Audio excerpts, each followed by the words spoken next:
The night roared around the hunting cabin, violent winter winds battering the fragile walls, as if determined to erase this forgotten shelter from existence.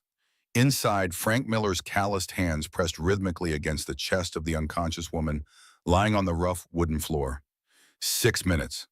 Her heart had been still for 6 excruciating minutes. Sweat beaded on his furrowed brow despite the biting cold of the cabin. The amber glow from the struggling fire cast long shadows across his determined face. Please, just breathe. Just breathe. Frank's muscles burned from the exertion, but he refused to stop. Not when this stranger's life depended on him. Not when giving up meant accepting death. The cold had turned deadly, seeping into the cabin through the gaps in the walls, the temperature plummeting with each passing minute. The wilderness beyond these thin walls had transformed into a frozen wasteland, uninhabitable and merciless. If we don't make it out of here alive, Emma will have no one. My little girl will be an orphan. The thought of his 8-year-old daughter sent a fresh surge of desperation through him. Frank leaned harder into the compressions, his voice breaking as he whispered into the darkness. Please come back. I can't have another death on my conscience. 30 seconds more passed in grim silence, save for the howling wind and the rhythmic count Frank maintained under his breath. Then, just as despair began to overwhelm him, the woman beneath his hands shuddered violently. A ragged gasp tore from her blue-tinged lips. Her eyelids fluttered, revealing disoriented hazel eyes that locked onto his face with confusion and fear. Frank collapsed back on his heels, his own breath ragged with exhaustion and relief. The woman's chest rose and fell in shallow, painful-looking breaths, but she was alive. Against all odds, in this god-forsaken cabin and in the heart of a merciless blizzard, they had both been granted a stay of execution. The woman's lips moved, forming words too faint to hear over the storm's fury. Frank leaned closer, offering what little warmth and comfort he could. Why would you care if I lived or died? You don't even know me. Her voice was barely audible, raspy from the trauma her body had endured. Frank had no answer that made logical sense. He just knew he couldn't stand by and watch another human being die. Not if there was anything he could do to prevent it. 3 weeks earlier, Frank had been standing in the cluttered workshop behind his modest house, carefully sanding the edges of a miniature wooden chair. Sawdust clung to the dark stubble on his jaw, evidence of hours spent on the project. The radio in the corner broadcast the local station, discussions about declining property values and corporate development plans for the riverfront fading into background noise. Frank ran his thumb over the smooth curves of the wood, checking for any imperfections. The dollhouse furniture set was coming along nicely. Emma's birthday was still 2 weeks away, but Frank liked to finish projects early. Construction work had taught him the value of buffer time. Something always took longer than expected or went sideways at the last minute. The front door slammed, followed by the patter of small feet racing through the house. "Dad! Dad! Where are you?" Frank quickly covered the miniature furniture with a cloth before Emma burst into the workshop, cheeks flushed from the cold November air, her blue backpack bouncing against her spine. Dark curls escaped from beneath her hand-knitted beanie, her mother's handiwork from years ago. "Whoa there, princess. What's the rush?" Frank crouched down to her level, brushing sawdust from his flannel shirt. Construction dust never bothered him, but woodworking created a finer dust that seemed to get it everywhere. Emma thrust a paper into his hands, barely containing her excitement. "I got an A on my bridge project." Mrs. Tompkins said it was the strongest one in the class. It held 27 books before it even started to bend. The pride swelling in Frank's chest pushed away the fatigue of the day. He examined the paper with exaggerated seriousness, nodding approvingly at the red A circled at the top. 27 books. That's incredible, Em. Must have been those cross bracers we added. I told everyone my dad taught me about load distribution and tension points. Emma beamed, pronouncing the technical terms carefully. Bobby tried to say his was better because his dad's an architect, but his bridge collapsed after 12 books. Frank chuckled, folding the paper carefully before tucking it into his shirt pocket. That's because architects draw pretty pictures. Builders know how things actually stand up. He winked, softening the gentle jab at a profession he actually respected. This is going on the fridge, and I think it deserves celebratory pizza for dinner. With extra cheese? Emma's eyes widened with hope. Is there any other way to eat pizza? Frank ruffled her hair as he stood, his knees protesting the movement with a familiar ache. At 42, his body had begun cataloging the decades of physical labor and small complaints. A stiff back in the mornings, knees that predicted rain, a shoulder that never quite healed right after a scaffold collapse 5 years ago. The landline phone rang as they headed into the kitchen. Frank rarely used his cell phone at home, preferring the reliability of the corded phone mounted on the wall. The caller ID displayed Grossman and Associates, causing Frank's smile to falter. "Hey, Em, why don't you go wash up while I take this call?" Frank kept his voice deliberately light. Emma glanced at the phone display, her expression suddenly serious beyond her years. "Is it about the company again?" Frank hesitated. He'd always been honest with Emma, never shielding her from reality, but measuring truth in age-appropriate doses. Since losing her mother to cancer 3 years ago, Emma had developed an acute sensitivity to stress and worry. She picked up on the smallest shifts in his mood, the slightest tension in his voice. "Probably just some paperwork stuff, nothing for you to worry about." Frank forced a reassuring smile. "Go on now, extra cheese isn't going to order itself." After Emma reluctantly headed upstairs, Frank answered the phone. David Grossman, the family attorney who had handled Miller Construction's legal matters for 20 years, didn't waste time with pleasantries. "They've sent another letter, Frank. This one's from their legal department, not just the acquisition team." Frank's jaw tightened as he leaned against the kitchen counter. "What are they saying now?" "Sterling Financial is claiming they've found inconsistencies in your riverfront property deed. They're threatening to file a formal challenge if you don't accept their buyout offer by the end of the month." David's voice carried the weary tone of a man who had seen this strategy too many times before. "They've attached a preliminary report from a property assessor claiming the boundary markers don't match county records from the 1990s. The familiar weight of frustration settled on Frank's shoulders. Sterling Financial had been after Miller Construction's riverfront property for months, gradually increasing pressure as Frank continued to refuse their offers. The land had been in the Miller family for 3 generations, purchased by Frank's grandfather, who had started the construction business from nothing but determination and skilled hands. Can they actually do anything with this claim? Frank kept his voice low, conscious of Emma upstairs. "It's weak at best, but fighting it means legal fees, court appearances, time away from actual work. They know you don't have the resources for a protracted legal battle." David paused. "Frank, their offer is significantly above market value. Many would consider it generous." "It's not about the money, David." Frank ran a hand through his short brown hair, the strands of gray at the temples, a relatively recent development. "That land is Miller land. It's where my father taught me to drive a nail, where my grandfather built the first workshop. I promised Dad before he died that I'd keep the business in the family, keep it going for Emma someday if she wants it." "I understand that, but send me the letter. I'll look it over tonight." Frank cut him off, not unkindly but firmly. "And David, find out everything you can about these inconsistencies they're claiming. I want to know if there's any substance to it at all." After hanging up, Frank stared at the collection of family photos on the refrigerator door. His father standing proudly in front of the Miller Construction office 30 years ago. His mother's 60th birthday celebration in the backyard. His wedding day, Jennifer radiant in a simple white dress, wildflowers in her hair instead of an elaborate veil. Emma's first day of kindergarten, missing her front teeth in a gap-toothed smile. The visual timeline of a life built on family, hard work, and the small plot of land by the river where it all began. The sound of the shower upstairs reminded Frank of his promise of pizza. He pushed Sterling Financial to the back of his mind and reached for the takeout menu, stuck to the fridge with a magnet from the Grand Canyon, their last family vacation before Jennifer's diagnosis. Some battles could wait until morning. Tonight was for celebrating Emma's achievement.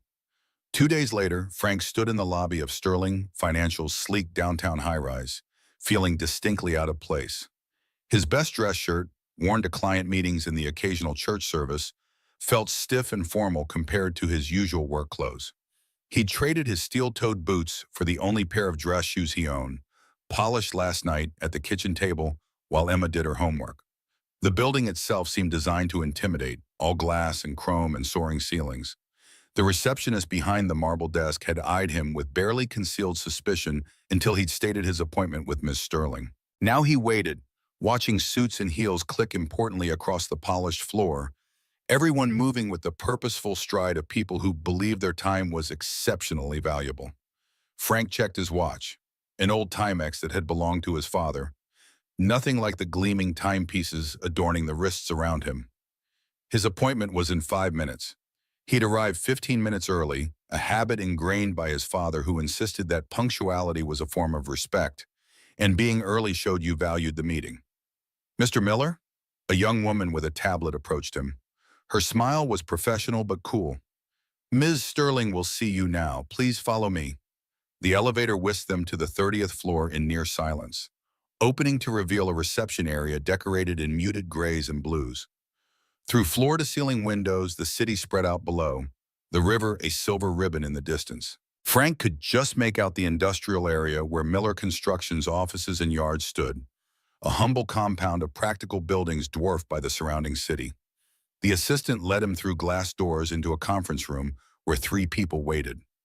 Olivia Sterling sat at the head of the table, her posture perfect, hands folded neatly before her. To her right sat a man in his 50s with silver-streaked hair and an expression of practiced neutrality. To her left, a younger man with wire-rimmed glasses scrolled through a tablet. "Mr. Miller, thank you for coming." Olivia didn't stand as Frank entered. Her voice carried the polished precision of expensive education. "I'm Olivia Sterling. This is Lawrence Donovan, our executive director, and James Chen, our development manager." Frank took the offered seat across from them, acutely aware of the power dynamics at play. "Thank you for the invitation, though I'm not sure what more there is to discuss. I've been clear about my position on selling." Olivia Sterling was not what Frank had expected. At 40, she possessed the kind of beauty that seemed engineered for corporate success. Elegant, understated, intimidating. Her dark hair was cut in a precise bob that framed a face with high cheekbones and calculating hazel eyes. She wore a charcoal suit that probably cost more than a Frank's monthly mortgage payment, a single strand of pearls her only adornment. "I believe in starting fresh, Mr. Miller." Olivia opened a leather portfolio revealing neatly arranged documents. "Previous discussions were handled by our acquisition team. I wanted to speak with you personally about the Riverfront Vision project." James tapped his tablet, and suddenly the wall behind them transformed into a screen displaying an architectural rendering of a transformed riverfront. Glass towers rose alongside green spaces, pedestrian walkways, and carefully designed public plazas. It was beautiful in a sterile, futuristic way. "Our riverfront vision will revitalize an underutilized industrial zone into a mixed-use development, bringing thousands of jobs, hundreds of residential units, and significant tax revenue to the city." Olivia spoke with practiced conviction. "Your property is crucial to the cohesion of the master plan." Frank studied the rendering, noting that where Miller Construction had stood for 3 generations, a gleaming office tower now rose. "It's certainly impressive, but my property isn't for sale." Lawrence Donovan cleared his throat, speaking for the first time. "Mr. Miller, Sterling Financial is prepared to offer 30% above market value for your property. That's significantly higher than our initial offer." His deep voice carried a hint of condescension. "This is an opportunity many business owners would leap at." "I'm not many business owners." Frank met the man's gaze steadily. "Miller Construction isn't just a business or a piece of land. It's 3 generations of my family's work, our reputation, our clients who depend on us." "Your operation could be relocated," James interjected, his tone suggesting this was the most reasonable solution in the world. "We've identified several potential properties in the industrial park on the east side, more modern facilities, better access to highways. My grandfather chose that location because it gave easy water access for materials." Frank cut him off. "The boathouse and dock we built allow us to receive specialty timbers and stone that would be impractical to truck in. Our restoration contracts for the city's historic buildings depend on those materials." Olivia's perfectly manicured fingernails tapped once on the table. "Mr. Miller, I understand sentimentality. Truly I do. Sterling Financial was founded by my father, but sometimes progress requires difficult choices. With respect, Ms. Sterling, it's not sentimentality. Frank leaned forward slightly. It's practicality, it's honoring commitments, it's understanding that some things have value beyond their price tag. The corner of Olivia's mouth tightened almost imperceptibly. She slid a document across the table. Our revised offer. I suggest you review it carefully with your attorney. Frank didn't touch the paper. Ms. Sterling, I made a promise to my father before he died that I would keep Miller Construction in the family, on that land, for my daughter someday if she wants it. Some promises matter more than money. A noble sentiment. Lawrence's tone made it clear he thought it was anything but. However, business decisions should be based on economic reality, not emotional attachments. Frank's gaze returned to Olivia. There are things more important than money, Miss Sterling. Legacy and promises are among them. Something flickered in Olivia's eyes. Recognition, perhaps, or irritation at having her corporate platitudes countered. Before she could respond, Lawrence slid another document forward. Since you mentioned legacy, Mr. Miller, you should know that our legal team has uncovered significant inconsistencies in your property's deed history. Lawrence's smile didn't reach his eyes. It appears that when the riverfront parcels were resurveyed in 1982, there was an error in the boundary description of your property. Technically, about 30% of what you consider your land actually belongs to the adjacent lot, which, as it happens, Sterling Financial acquired last year. The revelation landed like a physical blow. Frank kept his expression neutral through decades of practice negotiating with difficult clients, but his mind raced through implications. That 30% included the boathouse, the materials yard, and part of the workshop building. If these alleged inconsistencies existed, they would have been discovered during one of the 3 property assessments conducted since 1992, Frank countered, grateful for the hours spent reviewing property documents with David. Records get lost. Assessors take shortcuts. Lawrence shrugged. We're prepared to resolve this amicably through our purchase offer, which accounts for the full property as you understand it to be. However, if we need to pursue legal clarification of the boundaries, he left the threat hanging in the air. Frank understood the game now. This wasn't a negotiation. It was a sophisticated form of bullying. I'll need to review these claims with my attorney. Of course, Olivia nodded graciously as if she'd expected nothing less. We're reasonable people, Mr. Miller. All we ask is that you be reasonable too. Frank stood, gathering the documents with steady hands that belied his inner turmoil. I appreciate your time, Mrs. Sterling. I'll be in touch after consulting with my legal counsel. One more thing, Mr. Miller. Olivia rose smoothly from her chair. Despite her slim build, she commanded the room with an almost physical force. The City Planning Commission votes on preliminary approval for our project next month. It would be advantageous for all parties to have resolution before then. The implied deadline hung in the air between them. Frank nodded once, then turned to leave. As the glass door closed behind him, he heard Lawrence's voice, not quite low enough. Stubborn fool. He'll learn that sentiment has no place in business. Frank's jaw tightened, but he didn't turn back. He'd learned long ago that some battles weren't worth fighting, and some were worth saving your strength for. The walk back to his truck felt longer than the journey in. Frank's mind whirled with scenarios, none of them promising. Even if Sterling's claims about the property boundaries were fabricated, fighting them would mean lawyers, surveyors, historical document searches. Expenses Miller Construction could ill afford after 2 slow years during the economic downturn. As he climbed into his weathered Ford F-150, Frank glanced at the gleaming Sterling Financial building in his rearview mirror. For a moment, he allowed himself to imagine taking their offer, what it would mean to be free of financial worry, to have a cushion for Emma's college fund, maybe even enough to take her on the vacation they'd been postponing. Then he pictured his father's weathered hands placing the Miller Construction sign at the riverfront property, his solemn voice. This land is our foundation, son. Take care of it, and it'll take care of the Millers for generations to come.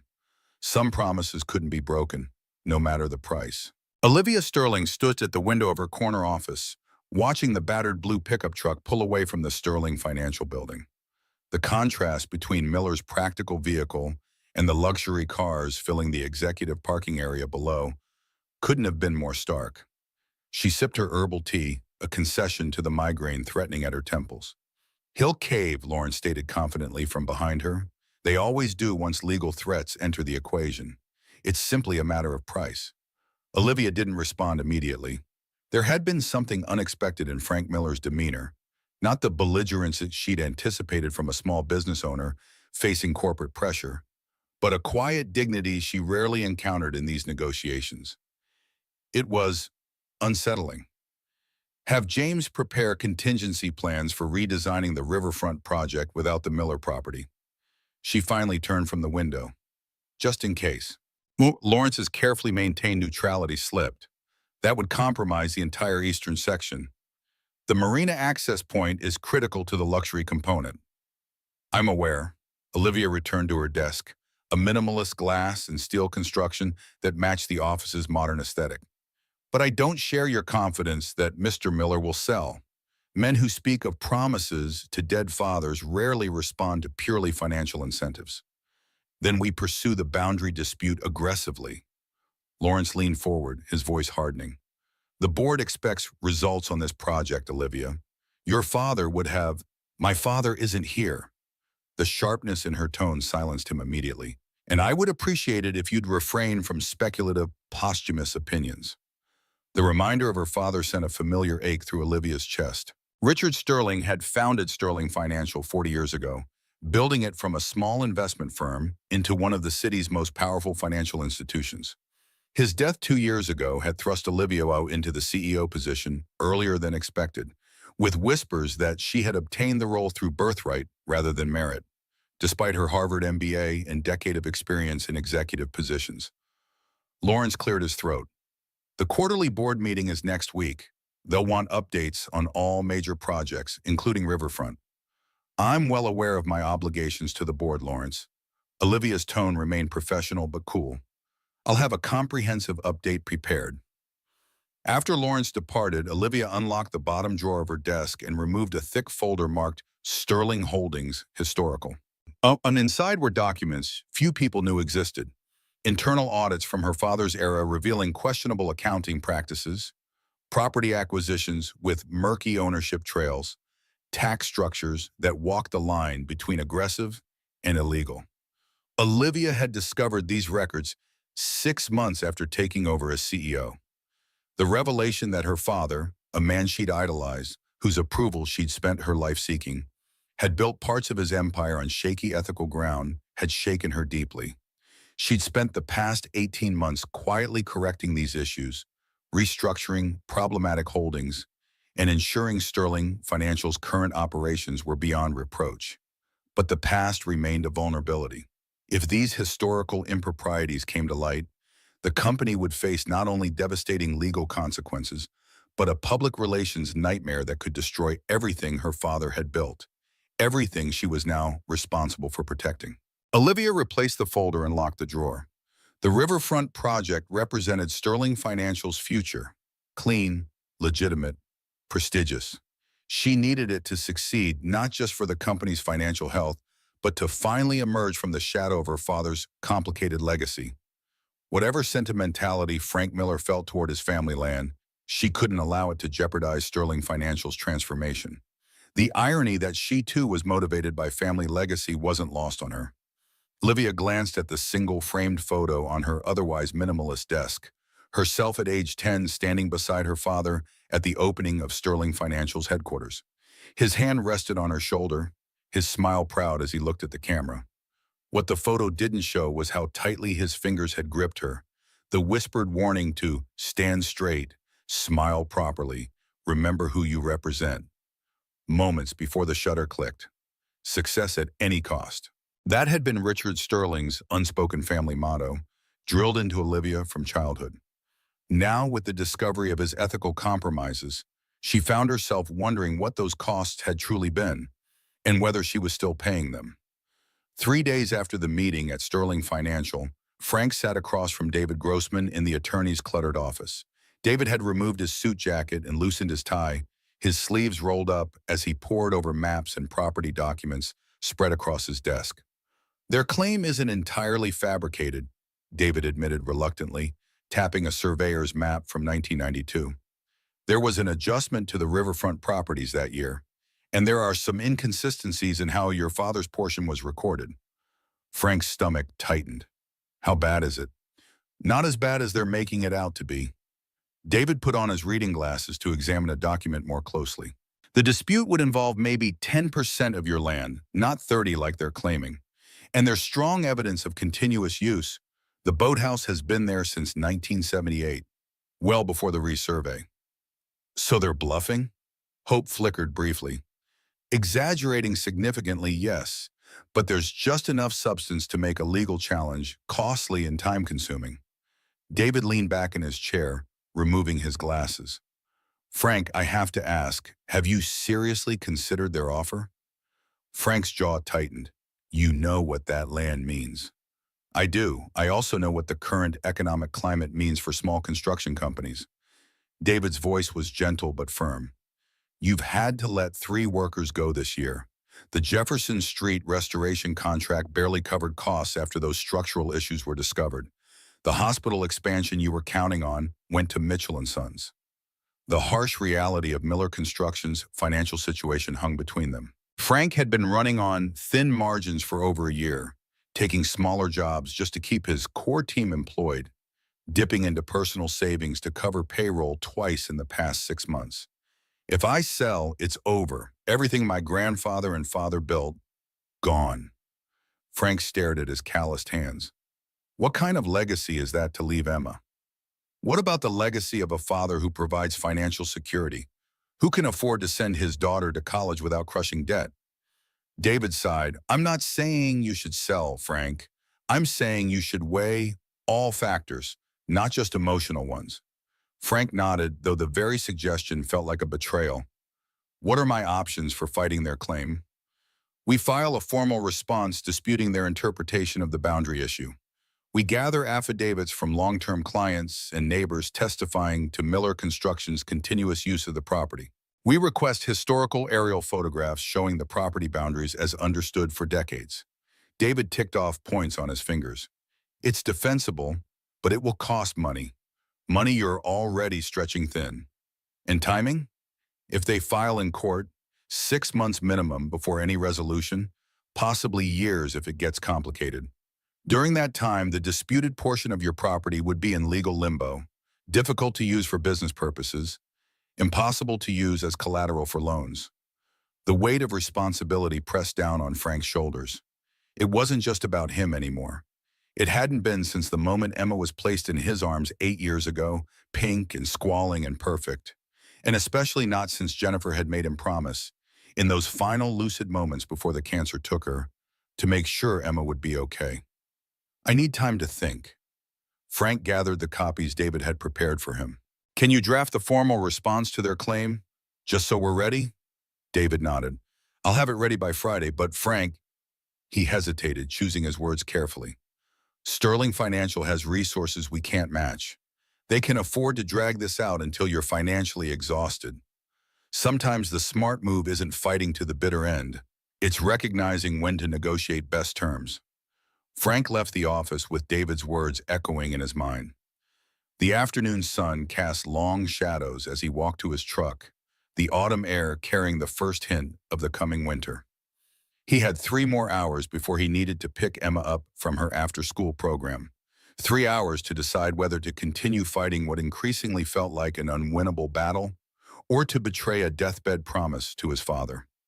The choice weighed on him as he drove to the riverfront property, pulling into the gravel lot outside the main office building of Miller Construction. The modest structure, with its weathered blue siding and hand-painted sign, had been updated over the years, but maintained its unpretentious character. Unlike the gleaming corporate towers downtown, this building declared its purpose through function rather than form. Ray Wilson, Frank's foreman and oldest friend, was locking up the equipment shed when Frank parked.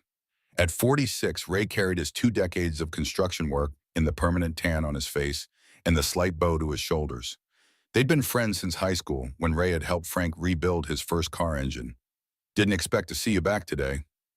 Ray pocketed the keys, noting the folder in Frank's hand and the tension in his posture. Meeting with David go that well, huh? About as expected, Frank nodded toward the small dock extending into the river. Got a minute? They walked in companionable silence to the dock, a simple wooden structure that had been rebuilt 3 times in Frank's lifetime. The last reconstruction had been 5 years ago, a project Frank and his father had completed together just months before the old man's heart gave out while hanging drywall in Mrs. Peterson's dining room. The river flowed steadily past, carrying occasional leaves in its current. Across the water, new apartment buildings were rising, their steel skeletons reaching skyward. In another year, the view from Miller Construction would be dominated by luxury housing, assuming Miller Construction was still here to see it. They're not backing down. Frank finally broke the silence, staring at the opposite shore. Sterling has found a potential issue with the property boundaries from the '92 survey. Ray let out a low whistle. Convenient timing. David says they're exaggerating the extent, but there's enough of an issue to make a legal fight expensive and drawn out. Frank tapped the folder against his palm. And you know our financial situation as well as I do. Yeah. Ray's acknowledgement was solemn. They both felt the strain of the past 2 years, projects drying up, materials costs rising, profit margins shrinking to almost nothing. What are you thinking? I don't know. The admission cost Frank. As owner and boss, he tried to project confidence and certainty, even in difficult times. Part of me says fight them on principle. This land has been Miller land for 3 generations. I promised Dad I'd keep it in the family. And the other part? Ray prompted when Frank fell silent. The other part wonders if I'm being selfish, if I'm putting my pride and my promises above what's best for Emma, for the crew. Frank's voice roughened. Their offer would clear all debts, fund Emma's college account, provide a cushion I haven't had since before Jennifer got sick. We could relocate, start fresh without the financial pressure. Ray considered this, his weathered face thoughtful. Your dad was my friend for 30 years. He was proud as hell of this place, of what the Millers built. But you know what he was most proud of? You. Not because you took over the business, but because you always did right by your family, made the tough calls when needed. Frank looked at his oldest friend, the man who'd stood beside him at both his wedding and Jennifer's funeral. What would you do? Hell, Frank, I'm not the one who has to live with the decision. Ray shook his head. But I know this, whatever you decide, the crew stands with you.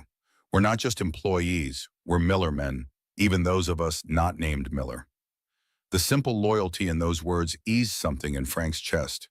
Whatever came next, he wasn't facing it alone.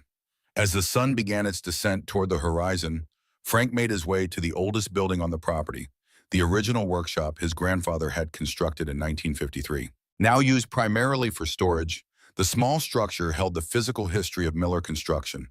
Old blueprints, equipment manuals, photographs, and documents too important to discard, but too outdated for the main office. The musty smell of aged paper and wood greeted Frank as he unlocked the door. Dust motes danced in the beams of late afternoon sunlight streaming through the small windows. He made his way to the back wall where metal filing cabinets held decades of Miller Construction history, organized in his father's meticulous system. Frank hadn't come with a specific purpose beyond seeking connection to his roots, some guidance from the past. He pulled open drawers at random, fingers tracing folder labels in his father's precise handwriting. Most contained mundane business records, tax forms, payroll records, equipment purchases. In the bottom drawer of the furthest cabinet, Frank discovered a folder he didn't recognize, labeled simply Riverfront Defense, 1988-1993. Inside were newspaper clippings, letters, meeting minutes, and hand-drawn maps, all relating to a proposed commercial development along the riverfront in the late 1980s, a development that never materialized. Frank sat on an old stool, reading through the documents with growing fascination. The story unfolded before him. A major developer had attempted to purchase the entire industrial riverfront zone for a commercial complex. The plan would have polluted the river, blocked public access, and destroyed the character of the working waterfront. Local business owners, led by Frank's father, had organized opposition, gathering community support, and challenging the developer at city council meetings. One newspaper clipping showed his father standing proudly with other local business owners, holding a hand-painted sign reading, "Our river, our future." The caption noted that the coalition of riverfront businesses had successfully convinced the city council to reject the proposed development in favor of a mixed-use plan that preserved existing businesses while allowing for measured growth. Attached to the article was a handwritten note in his father's writing. Remember, this land isn't just ours. It's part of the community's heritage. The river belongs to everyone. We fought to preserve that principle, and it's worth defending again, if needed. J.M. Frank stared at his father's words, written more than 30 years ago, yet speaking directly to his current dilemma. The Miller property wasn't just a business asset or a piece of family history. It represented a successful stand against the very type of development Sterling Financial now proposed. As he continued reading, Frank discovered something even more significant. Maps and documents showing that the 1992 property resurvey that Sterling Financial was now questioning had been conducted specifically to protect the riverfront businesses after the development battle. The boundary adjustments had been made with the explicit approval of all property owners to ensure equitable river access. This wasn't just a technical real estate matter, it was an attempt to undo a community victory through corporate legal maneuvering. Sterling Financial wasn't just challenging Miller Construction's boundaries, they were attempting to erase a significant piece of local history. Frank carefully gathered the documents, a new resolve hardening within him. This fight wasn't just about keeping a promise to his father or securing his daughter's future. It was about standing up for the principle that some places deserve protection from profit-driven transformation, that communities should have a say in their development. As Frank locked up the workshop, his phone buzzed with a weather alert. The Meteorological Service warned of a major winter storm system approaching the region in 3 days, with potential for significant snowfall and dangerous conditions. Frank made a mental note to check the equipment storage buildings for leaks and ensure the snowblower was serviced. November had been unusually cold already, with early frosts and biting winds. If the forecast held, this would be the earliest major snowfall in years. Climate change, the meteorologist said on the news, disrupting traditional patterns and making extreme weather more common. Frank glanced at the sky, where clouds were already gathering on the western horizon. Weather had always been a construction worker's constant companion and occasional adversary. His grandfather had taught him to read the sky, to sense pressure changes that signaled approaching systems. These days, smartphone alerts provided more accurate information, but Frank still found himself looking to the heavens when storms threatened, an instinct ingrained through generations. The next morning dawned gray and cold, frost crystallizing on windows and grass as Emma and Frank prepared for their day. Emma sat at the kitchen table, spoon clinking against her cereal bowl, as she read from a science textbook propped against the napkin holder. "Dad, did you know that termites eat wood because they have special bacteria in their stomachs that can digest cellulose? Most animals can't digest wood at all." Emma's appetite for facts matched her appetite for breakfast, enthusiastic and seemingly bottomless. "Is that so?" Frank placed a lunch bag beside her backpack. "Then I guess those termite inspections we do on old houses are pretty important, huh?" "Super important. Mrs. Tompkins says some termites can eat through a whole support beam in just a few years if nobody stops them." Emma looked up from her book. "Is that why you have to check Mrs. Henderson's attic next week?" Frank smiled at her attention to his schedule. "That's exactly why. Better to catch the little critters early before they do serious damage." Emma nodded sagely, returning to her cereal. Frank sipped his coffee, savoring these quiet morning moments. After Jennifer died, these routine interactions had been his lifeline.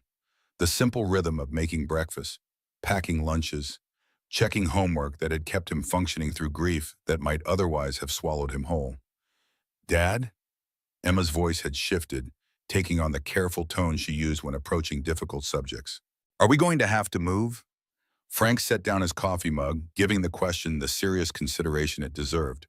"Why do you ask that, sweetheart? I heard you on the phone with Uncle David." Emma stirred her cereal, eyes downcast. "About the company and money problems. And then yesterday, Kaylee said her family had to move because her dad's store closed, and she has to change schools and everything." The comparison to her friend's situation revealed the specific fear underlying Emma's question. Frank moved to sit beside her, gently tilting her chin up until she met his gaze.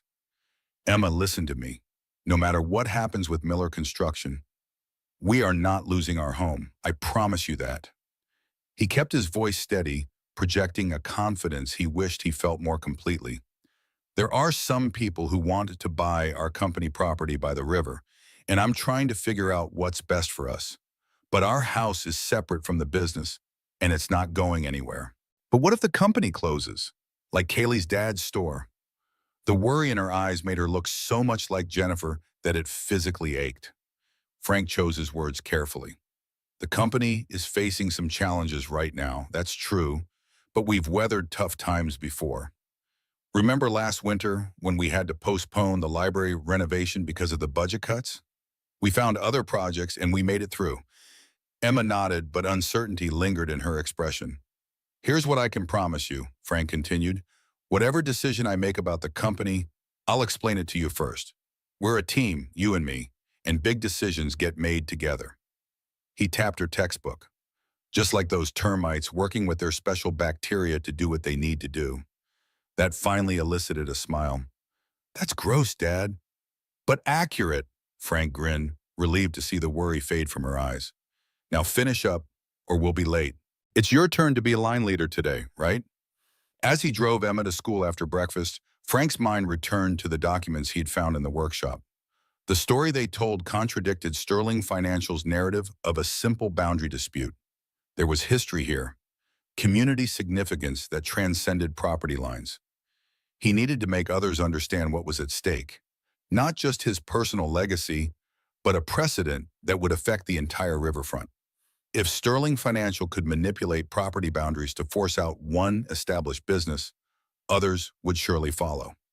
The school drop-off line moved efficiently in the crisp morning air.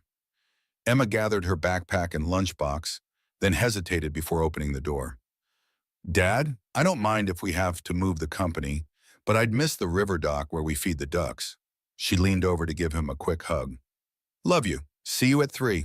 And then she was gone, racing to join her friends on the playground, her simple statement lingering in the truck cab. Out of the complicated situation, Emma had distilled what truly mattered to her. Not the business or the buildings, but the moments they'd shared in that place. As Frank pulled away from the school, the first few snowflakes of the approaching storm began to fall, earlier than the forecast had predicted. He flicked on the wipers and adjusted the defroster, mind turning to the preparations needed both at home and at the construction yard. The storm system was moving in faster than expected, which meant he needed to accelerate his storm readiness plans. Winter always carried extra challenges in the construction business: frozen ground that couldn't be excavated, weather delays on outdoor projects, the constant battle to keep sites protected from snow and ice damage. This year, with resources already stretched thin, even a moderate storm could create significant difficulties. The snow fell more heavily as Frank drove toward the riverfront property, transforming from occasional flakes to a steady curtain of white. By the time he parked outside the Miller construction office, a thin layer of snow already coated the gravel lot. Inside, he found Ray and the office manager, Gloria, discussing the weather forecast. They've upgraded the warning, Gloria reported, her reading glasses perched on her nose as she reviewed the alert on her computer. 8 to 12 inches possible by tomorrow night, with wind gusts up to 40 miles per hour, creating near blizzard conditions in some areas. Perfect timing, Ray muttered. We just got the roofing materials delivered for the Parkside project. Let's get tarps secured over the pallets and move what we can into the storage building, Frank decided. The Parkside site will have to wait until after the storm passes. Call the crew and tell them we're focusing on storm prep today instead. As the day progressed, the snowfall intensified. Frank worked alongside his crew, securing equipment, covering materials, and checking building integrity across the property. The physical labor was welcome, a concrete problem he could solve with his hands, unlike the abstract threats from Sterling Financial. By mid-afternoon, the storm had developed into a serious weather event. Schools announced early closures, and the local news advised residents to stay home if possible.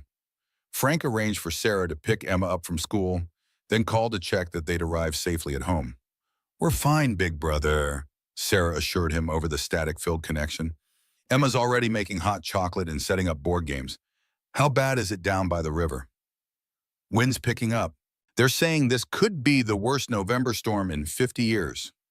Frank watched through the office window as snow swirled across the yard in increasingly vicious gusts. I need to finish securing things here, then I'll head home. Don't wait too long, roads are deteriorating fast. Sarah's concern was evident even through the poor connection. And Frank, today's the 14th, I wasn't sure if you remembered.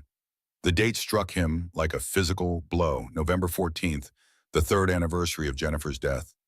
In the chaos of the Sterling situation and storm preparations, he'd lost track of the date. Shame and guilt washed over him, followed by a fresh wave of grief. I'll be stopping at the cemetery on my way home, he managed, throat suddenly tight. Weather permitting. She'd understand if you couldn't make it this year. Sarah's voice softened. Jen would want you safe, not risking the roads. I know, but I need to go. It was an irrational compulsion, perhaps, but one Frank couldn't ignore. He'd visited Jennifer's grave on this date for the past 2 years, standing in the cold with fresh flowers, telling her about Emma's growth and their life without her. Breaking that tradition felt like another kind of loss. After finishing the most critical storm preparations at the riverfront property, Frank sent the remaining workers home and locked up the office. The snow had accumulated rapidly, already 6 inches deep in some areas, with visibility reduced to just a few hundred yards. The rational decision would have been to drive straight home, as Sarah had suggested. Instead, Frank turned his truck towards Cedar Hill Cemetery, where Jennifer rested beneath a simple granite headstone. The normally 20-minute drive took nearly 40 as he navigated increasingly treacherous roads, the truck's four-wheel drive struggling in the deepening snow. By the time he reached the cemetery gates, the storm had intensified to near whiteout conditions.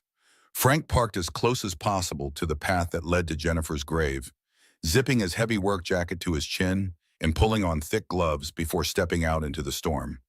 Wind immediately assaulted him, driving snow into his face with stinging force. He bent his head and pushed forward, following a path he knew by heart, even when it was obscured by snow. Jennifer's grave stood on a gentle slope beneath an old oak tree. In spring, wildflowers had dotted the surrounding grass, the same varieties she had carried in their wedding bouquet. Today, the headstone barely emerged from the accumulating snow, the engraved letters of her name filling with white. Frank brushed away the snow, revealing the simple inscription, Jennifer Lynn Miller, beloved wife and mother forever in our hearts. He hadn't brought flowers this year, an oversight that added to his sense of failing her somehow. Instead, he placed a hand on the cold stone, snow immediately accumulating on his glove. Hey, Jen?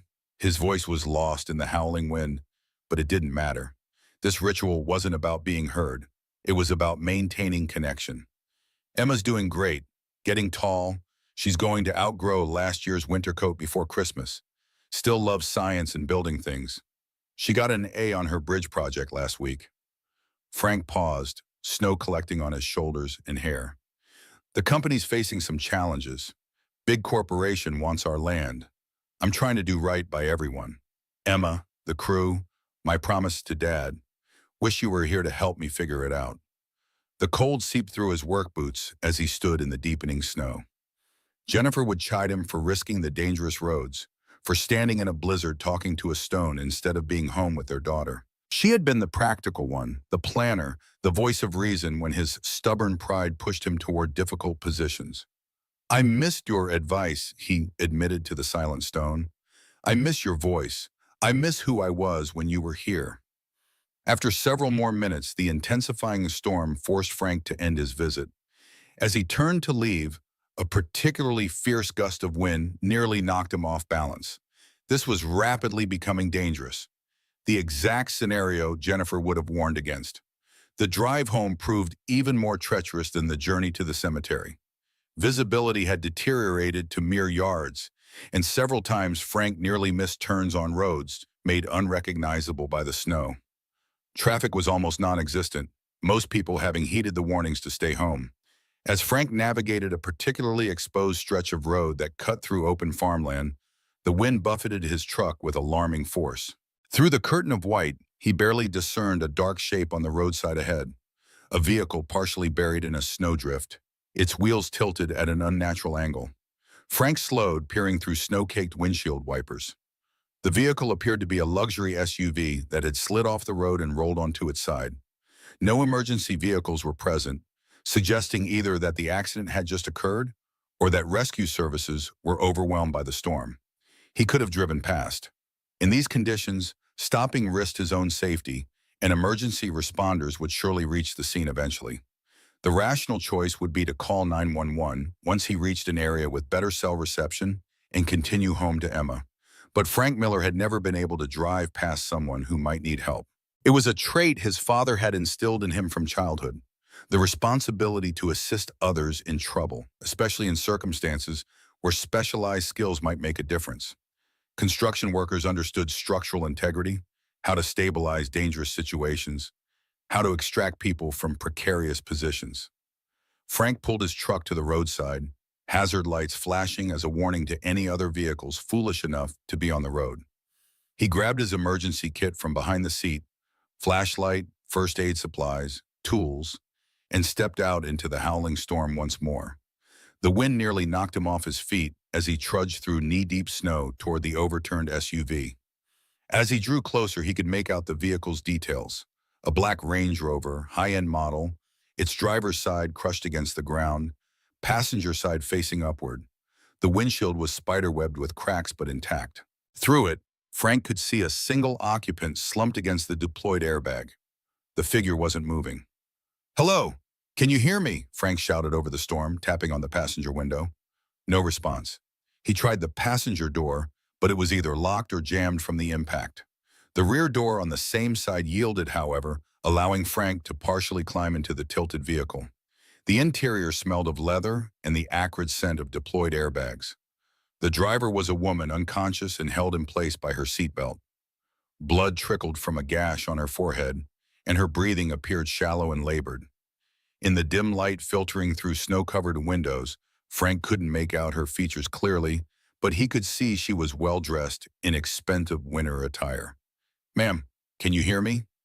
Frank reached across the center console, careful not to shift his weight in a way that might destabilize the precariously balanced vehicle. When she didn't respond, he pressed 2 fingers to her neck, finding a pulse, present but worryingly weak. Frank retreated from the vehicle to call 911, but as expected, his phone showed no service in the storm. The situation was deteriorating rapidly, the temperature dropping, snow accumulating around the SUV, potentially burying it completely within hours. The woman needed immediate medical attention, and waiting for emergency services that might not arrive in time wasn't an option. He returned to the SUV, assessing the situation with the methodical approach he applied to structural emergencies on construction sites. The woman needed to be extracted, but moving her risked aggravating potential spinal injuries. Leaving her in the vehicle risked hypothermia, or worse, as temperatures continued to plummet. After checking that the vehicle wasn't leaking fuel and was stable enough for the moment, Frank made his decision. With practiced movements, he stabilized the woman's neck as best he could, then carefully cut the seatbelt with the utility knife from his emergency kit. Supporting her weight to prevent her from falling against the driver's door, he gradually eased her toward the rear door. The extraction was painstaking and difficult in the confined, tilted space. By the time Frank managed to maneuver her out of the vehicle, his muscles burned with exertion and his face was numb from the cold. He cradled the unconscious woman against his chest, her head lolling against his shoulder as he trudged back toward his truck. It was only when he placed her in the passenger seat of his truck, the dome light illuminating her face, that Frank realized who he had rescued. Even unconscious, with blood matting her dark hair and her complexion pallid from cold and trauma, Olivia Sterling was unmistakable. For one suspended moment, Frank stared at the woman who had threatened his livelihood, who represented everything he was fighting against. The cosmic irony of finding her, of all people, overturned in a ditch during the worst storm in decades wasn't lost on him. Then training and humanity reasserted themselves. Whatever their differences, Olivia Sterling was a human being in critical condition. Her survival depended on his actions in the next few minutes. Frank checked her breathing again, shallow but present, and covered her with the emergency blanket from his kit. He cranked the truck's heater to maximum and turned to retrieve his phone from the center console, hoping the slightly higher elevation might provide enough signal to call for help. The screen lit up with no service bars and a new weather alert. Blizzard warning upgraded, catastrophic conditions expected overnight. All travel prohibited. Seek immediate shelter. As if emphasizing the warning, a violent gust rocked the truck, momentarily whiting out the windshield completely. Frank knew these roads well enough to recognize that they were now effectively trapped. The route to town was likely impassable already, and conditions were only worsening. There was, however, one possibility. About a quarter mile ahead, just off this rural road, stood an old hunting cabin that Miller Construction had helped renovate for a client 5 years ago. The owner, a wealthy doctor who used it occasionally during hunting season, had given Frank a key in case of maintenance issues. It wasn't ideal, but the cabin would provide shelter, a wood stove for heat, and possibly supplies. Most importantly, it represented Olivia Sterling's best chance at survival. Frank put the truck in gear, fighting for traction in the deepening snow. The quarter-mile journey took nearly 15 minutes of careful navigation through near-zero visibility. When the cabin finally appeared as a dark shape through the swirling white, Frank felt a surge of relief that was immediately tempered by the realization that their ordeal was far from over. He parked as close to the cabin as possible, then gently lifted Olivia from the passenger seat. Her skin felt alarmingly cold against his neck as he carried her through the snowdrifts to the cabin door. Retrieving the key from its hidden location with one hand while supporting her weight was a challenge, but Frank managed to unlock the door and shoulder it open. The interior was dark and cold, but blessedly dry and protected from the wind. Frank laid Olivia carefully on the cabin's single cot, then hurried to light the wood stove with the supplies stacked nearby. His hands, numb from cold and adrenaline, fumbled with matches before finally igniting the kindling. As the first tentative flames licked at the dry wood, Frank returned to examine Olivia more thoroughly. Her pulse remained weak, her breathing shallow. The head wound had mostly clotted, but her skin was dangerously cold to the touch. Early-stage hypothermia, based on his wilderness first aid training. Frank wrapped her in the cabin's musty but thick blankets, elevating her feet slightly as he'd been taught. He knew she needed to be warmed gradually. Too rapid heating could trigger cardiac arrest.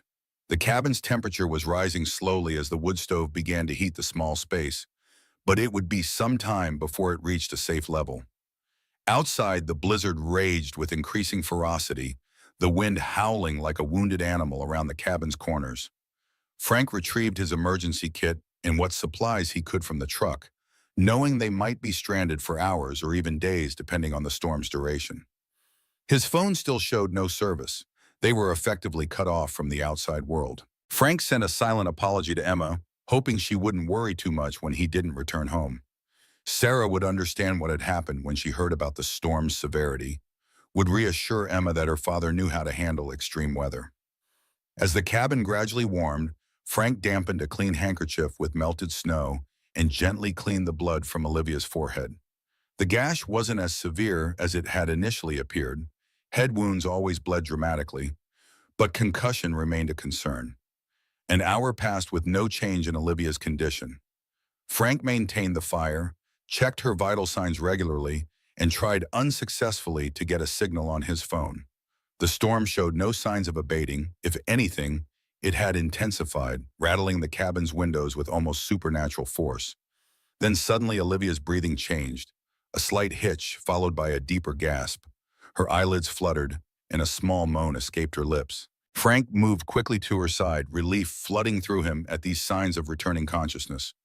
"Miss Sterling? Olivia? Can you hear me?" He kept his voice calm and steady, her eyes open fully, unfocused at first, then gradually sharpening as they fixed on his face. Confusion, fear, and pain flashed across her features in rapid succession. Where am I?" Her voice was barely audible, hoarse and weak. "You're safe. Your car went off the road in the storm. I brought you to a hunting cabin for shelter."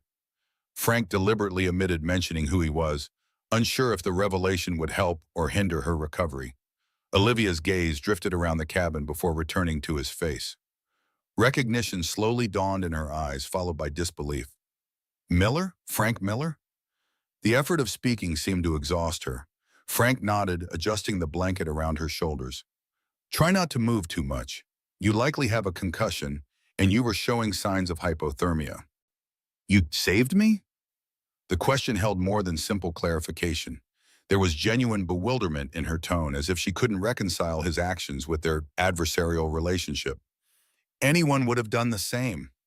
Frank checked her pulse again, stronger now, more regular. Olivia's lips curved in a faint, bitter smile. No, not anyone. She closed her eyes briefly as if gathering strength. Why would you help me? After everything? Frank considered the question seriously. Why had he stopped? Why had he risked his own safety for someone who represented a threat to everything he valued? Because some things matter more than business disputes, Ms. Sterling. He met her gaze directly. Out there in that storm, we weren't CEO and contractor. We were just two people, one in trouble, one in a position to help. Olivia studied his face, searching for hidden motives or insincerity. Finding none, she whispered words that would echo in Frank's mind through the long night ahead. No one has ever fought this hard to save my life before. Not even the people who were supposed to love me. Before Frank could respond, a terrifying crack split the night as a massive branch crashed through the cabin's roof, letting in a torrent of snow and frigid air. In an instant, their fragile shelter became nearly as hostile as the raging storm outside.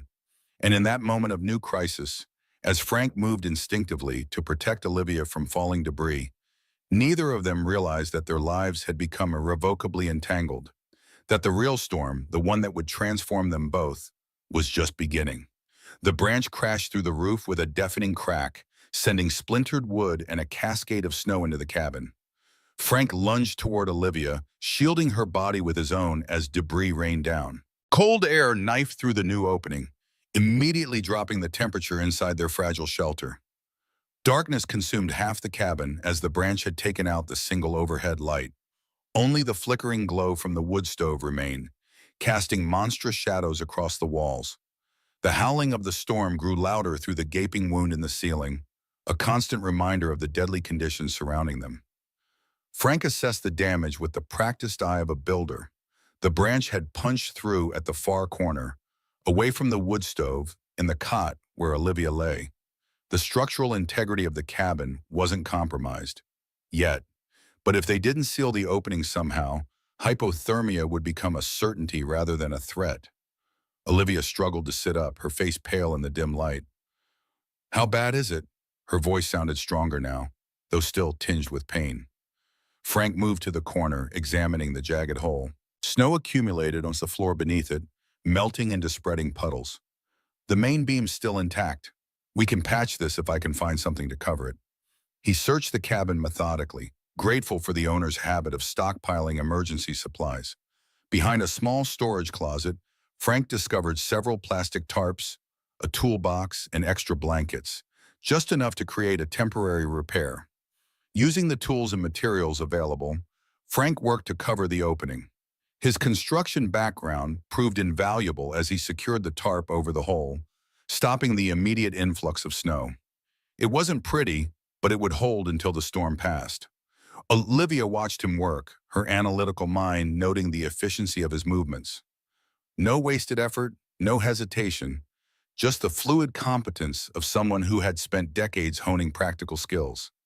So different from the corporate world where talk often substituted for action. You've done this before. Not a question. Mama, not a question, but an observation. Frank hammered in the last securing nail. Something similar. Construction sites get hit with unexpected weather all the time. You learn to improvise, or you lose materials worth thousands. He returned to check on her condition. The color had improved slightly in her cheeks, but she still appeared alarmingly fragile for someone who commanded a boardroom with steel-edged authority. The contradiction fascinated him despite himself. How's the head? Frank gestured toward the wound he'd cleaned earlier. Olivia touched the injury gingerly. Throbbing, but I don't feel dizzy anymore. Thank you for... She paused, seeming to struggle with the simple act of expressing gratitude. For getting me out of the car, for bringing me here. The acknowledgement hung awkwardly between them, neither fully comfortable with this strange reversal of their established dynamic. Adversaries forced into alliance by circumstance rather than choice. Frank added more wood to the stove, watching the flames grow stronger. The storm's supposed to last through the night. We're stuck here until morning at least. He checked his phone again. Still no signal. Do you have anyone who'll be worried? Someone I should try to contact when we get reception? A flicker of something. Vulnerability? Loneliness? crossed Olivia's face before her executive mask slipped back into place. My assistant will have noticed my absence by now. The company has protocols for when I'm unreachable. No mention of family, Frank noted. No husband frantic with worry. No children waiting for their mother's return. Just corporate protocols and an assistant following procedures. As night deepened, the temperature in the cabin continued to drop despite Frank's efforts with the wood stove. The repaired roof leaked cold air around the edges of the tarp, and the small space struggled to retain heat against the ferocity of the storm. Olivia began to shiver visibly under her blankets, her body still recovering from the initial hypothermia. Frank rummaged through the cabin's limited supplies, finding a thermometer among the first aid materials. The reading confirmed his fears. The temperature inside the cabin had fallen to dangerous levels. "We have a problem." Frank showed her the thermometer. "It's dropping too fast. The wood supply is limited, and at this rate, we'll run out before morning." Olivia processed this information with the same focus she applied to quarterly projections and market analyses. Options? Not many. We conserve wood by feeding the stove less frequently, but then temperatures drop even further. Or, Frank hesitated, professional detachment warring with awkward necessity. Olivia raised an eyebrow, already anticipating his unspoken suggestion. Body heat, basic survival strategy. Frank nodded, relieved at her matter-of-fact assessment. "It's the most efficient way to maintain core temperature overnight. I can move the cot closer to the stove, and we use all available blankets." Olivia considered him for a long moment, her gaze unreadable in the flickering light. Then, with a slight tremor in her voice that betrayed her carefully maintained composure, "Can I slip under your blanket with you?" The vulnerability in that simple request, from a woman who projected nothing but strength and control in their previous encounters, struck Frank profoundly. This wasn't the corporate shark who had threatened his livelihood. This was simply a human being acknowledging need. Without a word, Frank arranged the cot closer to the wood stove and layered all available blankets into a makeshift nest. He helped Olivia move from her position, noting how she winced when shifting weight to her left side. Possible cracked ribs from the accident, he guessed. Once she was settled, he carefully positioned himself beside her, maintaining a respectful distance while still providing warmth. The awkwardness gradually dissolved as survival instinct overrode social discomfort. Olivia's shivering subsided as shared body heat created a pocket of warmth beneath the blankets. Outside, the blizzard continued its assault, but inside their fragile shelter, a tentative truce had formed. "Your company." Olivia broke the silence unexpectedly. "It's been in your family for 3 generations?" Frank stared at the patterns of light the wood stove cast on the rough-hewn ceiling. "My grandfather started with just a toolbox and a pickup truck, built it into something that mattered, something with a reputation for quality work. My father expanded it, specialized in historical restorations. I took over 15 years ago when Dad's heart started giving him trouble. And now you're fighting to keep it." Not an accusation this time, but understanding. "It's not just a business, it's a legacy. It's knowing my grandfather's hands built structures that still stand, that my father preserved pieces of history that would have been demolished. It's showing Emma that some things have value beyond their price tag." Frank turned slightly to face her. "What about Sterling Financial? Your father built that from nothing too?" Olivia's expression shifted, complex emotions playing across her features. "Not from nothing, from connections, opportunities, an education I took for granted until I saw how rare it actually was. He was determined, relentless. Nothing existed for him except the next acquisition, the next expansion. Sounds lonely for a kid." It was efficient.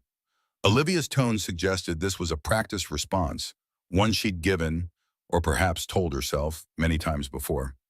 "He taught me what was necessary to succeed in a world that doesn't forgive weakness or sentimentality, especially for women in finance."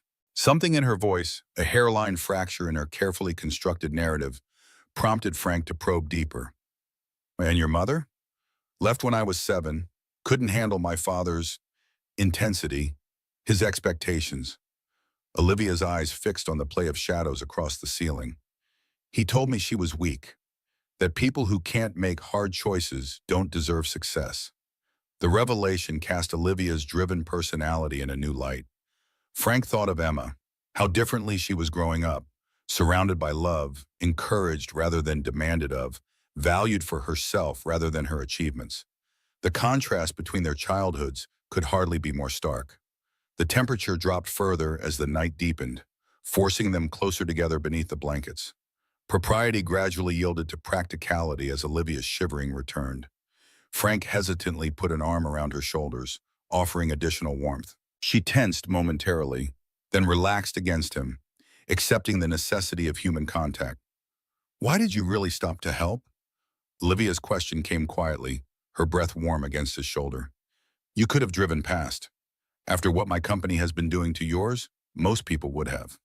Frank considered the question seriously. "When I saw that overturned vehicle, I didn't see sterling financial or property disputes. I just saw someone who needed help. My father would have stopped. His father would have stopped. It's what we do." Simple as that? Skepticism colored her voice. "Not everything has hidden motives or strategic advantages, Miss Sterling." A trace of wryness entered Frank's tone. "Sometimes a decent action is just a decent action."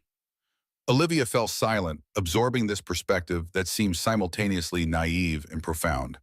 Her world operated on calculations of advantage and leverage, on quarterly projections and risk assessments. The idea of helping without expectation of return, of value not measured in dollars, felt like a foreign language. "I never wanted to be the villain in your story," she finally whispered, the words emerging from some honest place she rarely accessed. "I was just doing what the board expected, what my father would have done." Frank shifted slightly to see her face in the dim light. "And what do you want, Olivia Sterling? Not the CEO, not Richard Sterling's daughter. You." The question hung between them, simultaneously simple and devastating. Olivia's breath caught, as if no one had ever asked her that before, or perhaps she had never allowed herself to consider it. Before she could answer, the cabin door burst open with explosive force. A massive figure backlit by swirling snow stood in the doorway, powerful flashlight beams sweeping across the interior. Frank instinctively tightened his arm around Olivia, shielding her. "Don't move!" The figure's voice boomed through the small space, muffled slightly by a thick scarf wrapped around the lower half of his face. Frank squinted against the blinding light. "We're just trying to survive the storm. My truck broke down after I rescued this woman from an accident." The figure stepped inside, closing the door against the howling wind. As the flashlight lowered, Frank made out the insignia on the heavy parka. "Mountain Rescue Service. You two are lucky I was doing the sweep of this area." The rescuer pulled down his scarf, revealing a weathered face with kind eyes. "Tom Blackwell, Mountain Rescue. Got a distress call about a missing executive who never made it to her destination." His gaze settled on Olivia. "Guessing that's you, ma'am?" Olivia nodded weakly against Frank's chest. "Olivia Sterling." Tom quickly assessed the situation. The collapsed roof section, the makeshift repairs, their huddled forms sharing warmth. "You've both got moderate to severe hypothermia from the looks of it. My snowmobile's outside, but in this weather we can't risk the journey to town." He unshouted his large pack. "Good news is I've got emergency supplies. Let's get you both stabilized." Within minutes, Tom had set up a portable heater, emergency thermal blankets, and was preparing hot drinks from his thermos. The atmosphere in the cabin transformed as warmth gradually returned.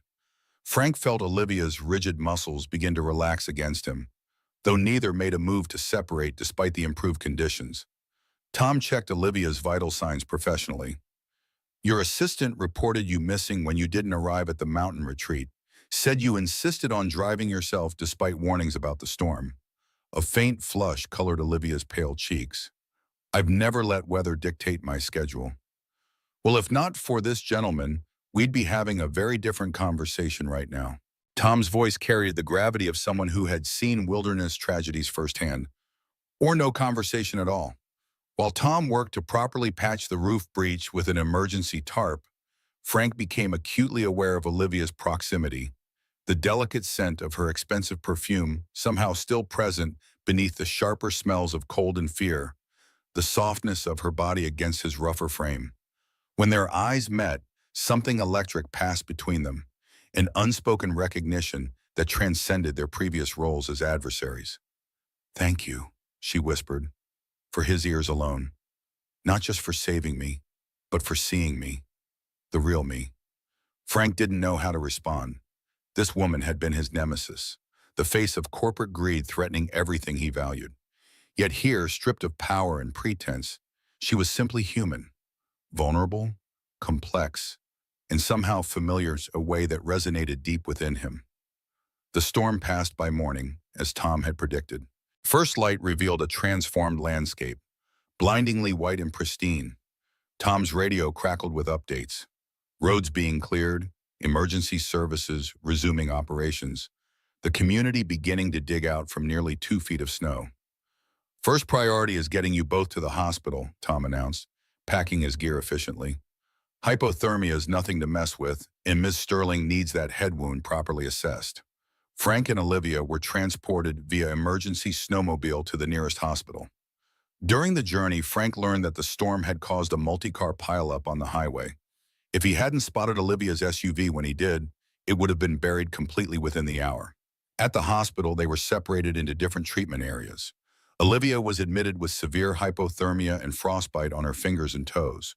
Frank, suffering from exposure but in better condition, was treated and released the following day after observation. He returned home to Emma, who launched herself into his arms the moment he walked through the door. Sarah hovered nearby, relief evident in her expression. "Dad, the news showed the accident where you found the lady." Emma's words tumbled out in excitement. "They said you're a hero." Frank knelt to her level, smoothing her wild curls. "I just did what anyone would do, sweetheart." "Not anyone," Sarah echoed Olivia's words from the cabin, though she couldn't have known it. "The highway patrol said most people wouldn't have even seen that SUV in those conditions, let alone stopped." That evening, after Emma had finally exhausted her questions and fallen asleep, Sarah joined Frank on the porch. The night was clear and cold, stars brilliant against the black sky, no hint of the savage storm that had passed through just 24 hours earlier. "So that was Olivia Sterling you rescued?" Sarah's statement carried no judgment, just curiosity. "The same woman trying to take your property." Frank nodded, watching his breath cloud in the cold air. Life has a strange sense of humor sometimes. "Will this change anything with the property dispute?" Frank considered the question. The experience had complicated his view of Olivia Sterling, transformed her from a corporate adversary into a complex human being with her own struggles and contradictions. Yet the fundamental conflict remained. Sterling Financial still wanted Miller Construction's land, and he still couldn't sell without betraying his father's legacy. "I don't know," he admitted finally. "It doesn't change the facts on the ground, but you see her differently now." Sarah finished his thought with the insight of someone who had known him his entire life. A week passed with no word from Olivia. Frank tried to put the experience behind him, focusing on his work and his daughter. But something had changed inside him during those hours in the cabin. Some wall he'd built after Jennifer's death had begun to crumble. The local newspaper ran a small story about the rescue, identifying Olivia only as a prominent business executive. Frank kept the clipping, though he couldn't have explained why. At night, after Emma was asleep, he found himself replaying those hours in the cabin, wondering what Olivia had been about to say before Tom's arrival. Meanwhile, at Sterling Financial headquarters in the city, Olivia faced a different kind of storm. Her near-death experience had shaken her profoundly, calling into question the values and priorities that had guided her career. The board members, concerned about her extended absence and rumors of unusual behavior, watched her with calculating eyes as she returned to work. "The riverfront development is our priority," Lawrence reminded her during her first meeting back. "We need to move forward with acquiring those properties, including that stubborn construction company." Olivia found herself staring at the architectural renderings of luxury condominiums that would replace the working-class neighborhood where Miller Construction operated. Once, she had seen only profit margins and shareholder value. Now she saw families, communities, lives being uprooted. "What if we considered an alternative approach?" The words emerged before she fully formulated the thought, surprising everyone, including herself. "A development that incorporates existing businesses creates affordable housing alongside luxury units. Lawrence's expression hardened. That's not what your father would have done. My father isn't here, Olivia replied quietly, and I nearly wasn't either. That evening, alone in her penthouse apartment, with its panoramic city views, Olivia felt more isolated than she had in the storm-battered cabin. There at least human connection had cut through the cold. Here, surrounded by expensive furnishings that held no memories or meaning, she realized how empty her life had become. On impulse, she searched for information about Miller Construction. The company website featured before and after photos of lovingly restored buildings and testimonials from grateful community members. One photo showed Frank with his arm around a small girl with his same determined chin and kind eyes. Emma, the daughter he'd been so desperate to return to. Olivia's gaze lingered on the image, remembering how Frank had spoken about his daughter in the cabin. The pride in his voice, the way his entire expression softened, revealing a depth of love Olivia had rarely witnessed in her own life. Her father had never looked at her that way, with unconditional love untethered to achievement or expectation. Her research led her deeper into the history of the riverfront area. In the Sterling Financial Archives, she discovered documents her father had carefully hidden from public view. Evidence that 30 years ago, Richard Sterling had manipulated property boundaries and zoning regulations to force several small businesses out of valuable riverfront locations. Among those businesses had been Miller Construction, which had only survived by relocating to its current position. The realization hit Olivia with physical force. The boundary dispute Sterling Financial was currently pursuing against Miller Construction wasn't just business. It was the continuation of a 3-decade vendetta her father had begun. The inconsistencies their legal team had discovered hadn't been accidental. They'd been deliberately created years ago as part of a long-term strategy to control the entire riverfront. Sitting alone in her office, surrounded by the empire her father had built through such tactics, Olivia made a decision that would alter the course of multiple lives. She would not be the villain in Frank Miller's story, not anymore. On a clear Sunday morning, Frank opened his front door to find Olivia Sterling standing on his porch. Her normally perfect hair was pulled back in a simple ponytail, designer clothes replaced by jeans and a casual sweater. The only hint of her corporate identity was the sleek Mercedes parked in his driveway, drawing curious glances from the neighbors. I had to see you. Olivia's voice lacked its usual boardroom authority, replaced by something more tentative. To thank you properly, and to talk. For a moment, Frank simply stared, the incongruity of Olivia Sterling in his middle-class neighborhood temporarily scrambling his thoughts. She looked different outside her corporate armor, more human, less intimidating despite the luxury vehicle announcing her status to the entire street. Emma appeared behind him, curiosity overcoming her shyness as she peered around his leg at their unexpected visitor. Olivia's expression softened immediately, recognition flickering in her eyes. You must be Emma. Your dad told me about your bridge project. Emma's eyes widened in surprise before she ducked back behind Frank, whispering loudly enough for both adults to hear. Is that the lady from the accident, Dad? The one you saved?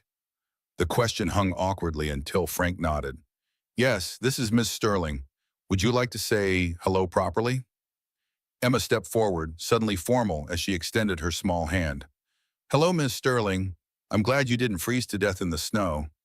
Olivia's startled laugh broke the tension, the sound surprisingly warm and genuine. She shook Emma's hand with matching seriousness. Me too, Emma, and please call me Olivia. Frank invited her inside, acutely aware of his modest home with its mismatched furniture and crayon drawings taped to the refrigerator. The contrast between this space and what he imagined of Olivia's living arrangements couldn't be more stark. Yet she moved through his kitchen with no visible judgment, accepting the offered coffee and settling at the scratched oak table where generations of Millers had eaten their daily meals. Emma disappeared briefly, returning with a colorful drawing that she shyly presented to Olivia. I made this for you when Dad told me what happened. It's the cabin in the snow. Olivia accepted the paper with genuine appreciation, studying the childish rendering of 2 stick figures inside a brown rectangle, surrounded by blue swirls representing the blizzard. This is beautiful, Emma. You're quite the artist. Frank sent Emma to play in her room, promising they'd all have cookies together before Olivia left. Once they were alone, the atmosphere shifted, the unspoken questions between them suddenly demanding answers. Why are you here, Miss Sterling? Frank kept his tone neutral, neither hostile nor overly familiar. Olivia traced the rim of her coffee mug with one finger, her perfectly manicured nail a reminder of the world she inhabited. I've been doing some research since that night about Miller Construction, about the riverfront property. She met his gaze directly. And about what Sterling Financial, what my father did 30 years ago. Frank's muscles tensed involuntarily. What do you mean? I found documents in our archives, records my father kept hidden. Olivia's voice remained steady despite the difficulty of her confession. The boundary dispute we're currently pursuing isn't new. It's the continuation of something my father started decades ago, a systematic campaign to force small businesses off valuable riverfront property. The revelation struck Frank like a physical blow. He'd always suspected the current dispute wasn't just about the Riverfront Vision project, that it carried some deeper agenda, but hearing Olivia confirm it stirred old anger he thought he'd put aside. Your father was behind the original zoning changes that forced my grandfather to relocate. The pieces suddenly aligned in his mind, the mysterious rezoning that had nearly bankrupted Miller Construction a generation ago, the struggles his grandfather had endured to keep the business alive. Olivia nodded, unflinching in the face of his anger. Yes, and I'm ashamed to say I had no idea until I went looking. The inconsistencies our legal team discovered were deliberately created years ago as part of a long-term strategy. Frank absorbed this information in silence, decades of family struggle cast in new light. His grandfather had never fully recovered from that forced relocation. The stress had contributed to his early death. His father had spent years rebuilding what had been lost. Why tell me this now? Frank finally asked, his voice rough with controlled emotion. Olivia placed a folder on the table between them. Because I'm not continuing it, I've developed an alternative proposal for the riverfront, one that preserves existing businesses while still creating new development opportunities. She opened the folder to reveal preliminary sketches and plans, explaining her vision for a riverfront that blended commercial, residential, and industrial spaces rather than erasing the area's working history. Your business would remain intact, expanded actually with better dock facilities and renovated workshops. In exchange, Miller Construction would partner with Sterling Development on the restoration aspects of the new buildings. Olivia's professional confidence returned as she outlined the plan. We incorporate rather than eliminate. Frank studied the documents with building skepticism. The proposal looked impressive on paper, but he'd learned to distrust corporate promises. And the board of Sterling Financial approved this complete reversal of strategy? Olivia's slight hesitation told him everything. They haven't seen it yet. I wanted to discuss it with you first, to see if we could find common ground before I present it. Why pay? Frank pressed, sensing something deeper beneath her sudden change of heart. Why risk your position for this? For us? Olivia looked away, her gaze settling on Emma's drawing still in her hand. That night in the cabin, and I saw something I have been missing, a different measure of value, of success. Her voice softened. I've resigned as CEO of Sterling Financial, Frank. The board doesn't know yet, but I've drafted my letter. The declaration stunned him into momentary silence. You're walking away from everything? Your father's company? Your position? Not walking away, choosing a different path. Olivia's eyes returned to his, newfound determination evident. I'm starting over, creating something that builds communities instead of tearing them down. And I was hoping maybe you could help me. Before Frank could respond, Emma burst into the room, unable to contain her curiosity any longer. She approached Olivia directly, childish directness cutting through adult complexity. Are you the lady my dad saved? Olivia smiled, her professional mask dissolving entirely in the presence of Emma's innocent inquiry. Yes, I am, but what your dad might not have told you is that he saved more than just my life. She glanced at Frank, something vulnerable and honest in her expression. He saved my heart too. Emma considered this with the serious contemplation only children can muster. My dad fixes lots of things. He fixed our house after Mom died. He fixed Mrs. Peterson's roof when it leaked. He even fixed my teddy bear when his arm came off.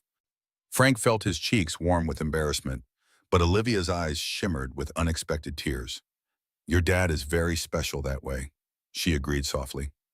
After Emma returned to her coloring books, Olivia explained her vision in greater detail. A development company focused on revitalizing struggling neighborhoods while ensuring original residents weren't displaced.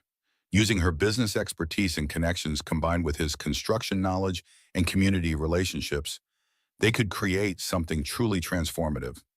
Why me buying? Frank asked, still wary despite the undeniable pull he felt toward her vision and toward her. There are bigger construction firms, ones with more resources. Because you understand what matters. Olivia's answer came without hesitation, her voice dropping to an intimate tone that resonated through him. You see the value in things others would discard, in people others would leave behind. In me. That evening after Olivia had gone, Frank sat on Emma's bed during their nightly story time, his mind still reeling from the unexpected proposal, both professional and perhaps something more. I liked her, Daddy. Emma's voice was drowsy, hovering on the edge of sleep. She looks at you the way Mommy used to. Frank's throat tightened unexpectedly. What do you mean, sweetheart? Like you're her favorite person. Emma's eyes drifted closed, her voice fading as sleep claimed her. Can she come back tomorrow? In that moment, looking at his daughter's trusting face, Frank realized how long they'd both been merely surviving rather than truly living. The thought of opening himself to possibility, to potential hurt, terrified him. But hadn't he learned in that cabin that sometimes the greatest risk was in not reaching out? The partnership began cautiously. Using her settlement from Sterling Financial, Olivia established Cornerstone Development, with Frank's company handling the construction aspects. Their first project was modest, renovating an abandoned community center in a neglected neighborhood. As they worked side by side, the connection that had sparked in the cabin deepened and evolved. Olivia revealed herself to be different from the corporate shark Frank had imagined. Brilliant and driven, yes, but also thoughtful, genuinely concerned about the impact of their work. Frank showed her a side of the city she'd never seen, introducing her to families who had lived in these neighborhoods for generations, helping her understand their needs and dreams. She taught him about financing structures and business development strategies that could make their vision sustainable. Emma became their unofficial mascot, visiting construction sites after school, charming community members with her earnest questions and bright ideas. Olivia taught her about blueprints and budgets. Frank showed her how to hammer nails and mix cement. Together, they were healing something in each other that had been broken long before the storm. Not everyone supported their partnership. Lawrence Donovan, still smarting from his defeat at Sterling Financial, used his connections to create obstacles, delayed permits, withdrawn funding, negative press. Former board members whispered that Olivia had lost her edge, gone soft. Some of Frank's longtime clients were wary of his association with a corporate type, fearing their neighborhood would be the next target for gentrification. Through it all, they held firm to their vision and to each other. Their relationship evolved naturally, neither rushing nor resisting the growing connection between them. They found themselves lingering after meetings, sharing quiet dinners after Emma went to bed, gradually revealing the layers of their lives to each other. Olivia told Frank about growing up as the only child of a demanding father who saw vulnerability as weakness, how she learned to hide her true self behind a polished corporate facade, how lonely it had been at the time, surrounded by people who wanted something from her but never really saw her.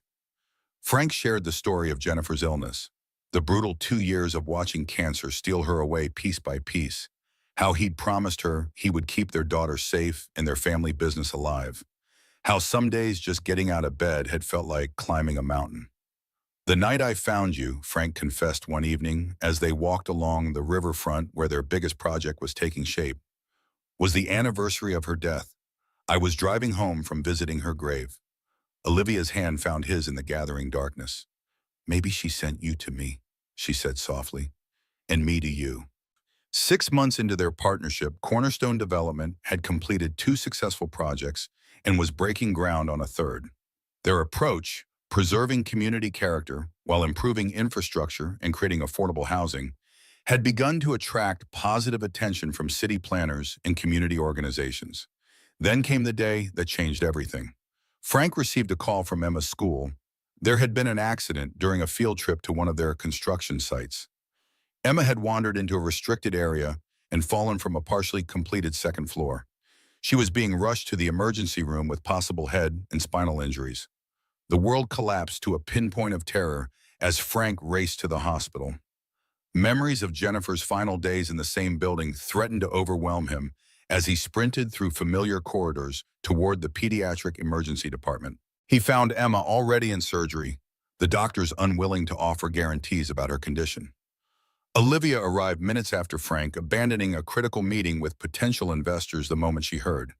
She found him in the surgical waiting room, staring blankly at institutional green walls, his normally steady hands trembling uncontrollably. Without a word, she sat beside him and took his hand, her presence anchoring him as panic threatened to sweep him away. For hours they waited together, the universe contracted to the rhythmic tick of the wall clock and the occasional appearance of medical staff with frustratingly limited updates. "She has to be okay." Frank's voice finally broke the silence, raw with fear and desperate hope. "She's all I have left of Jennifer. She's everything." Olivia tightened her grip on his hand. "Emma has her father's strength. She'll fight through this." When the surgeon finally appeared, her expression gave nothing away as she approached them. "Mr. Miller, the impact caused a small bleed in Emma's brain that we've managed to control.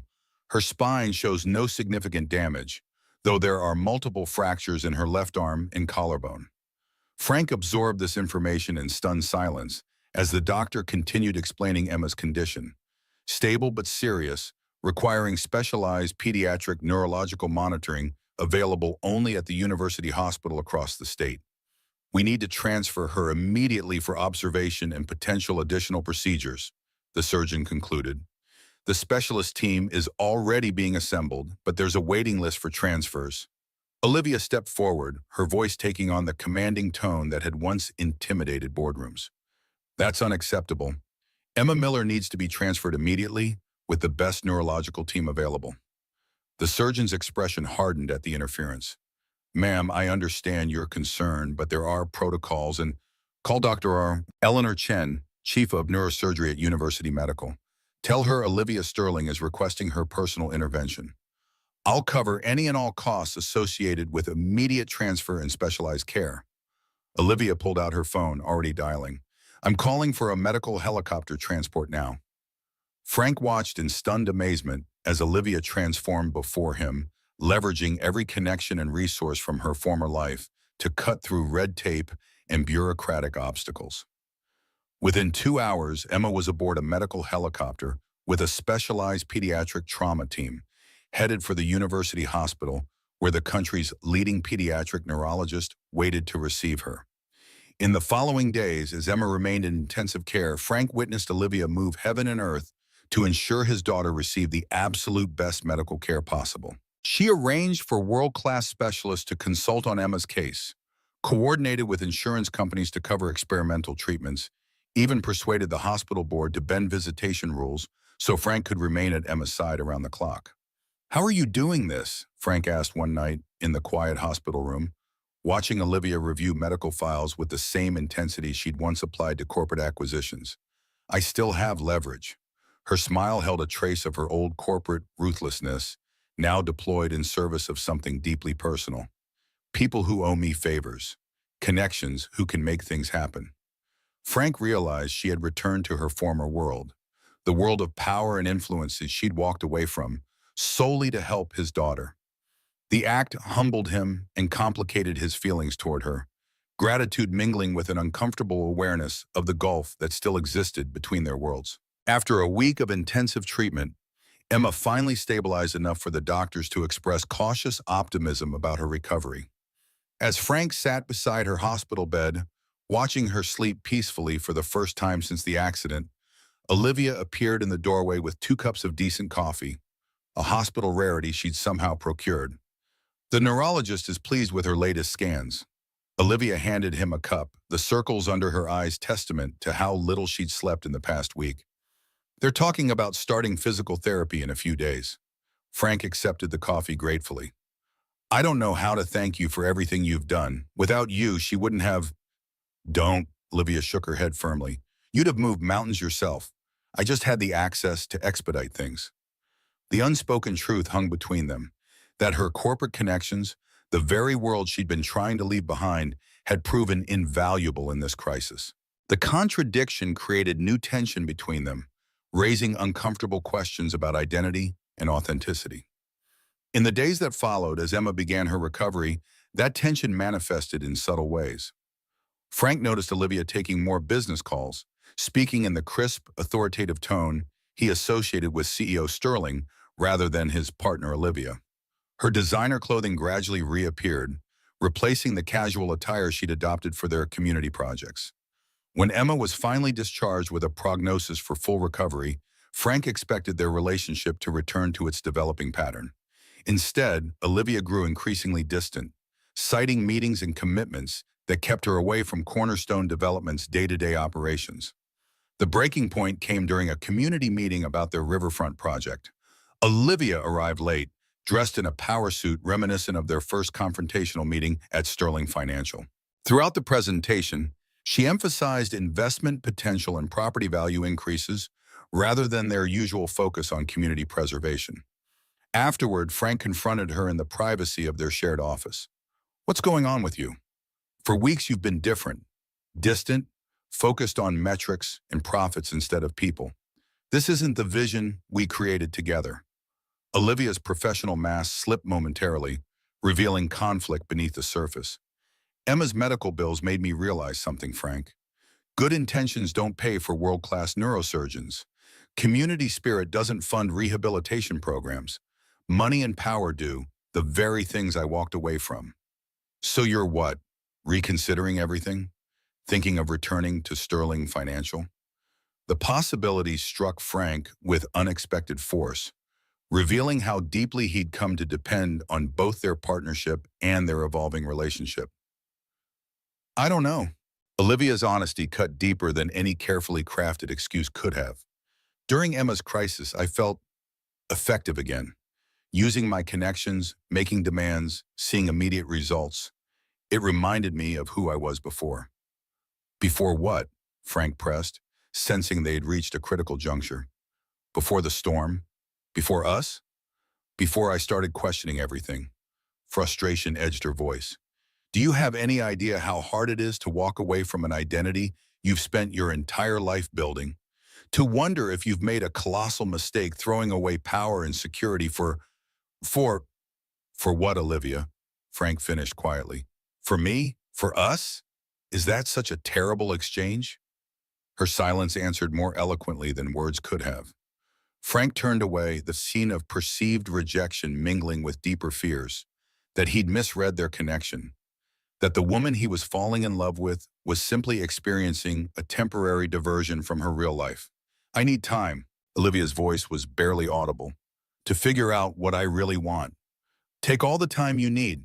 Frank's response came from a place of pride and self-protection. "Cornerstone will continue with or without Sterling involvement."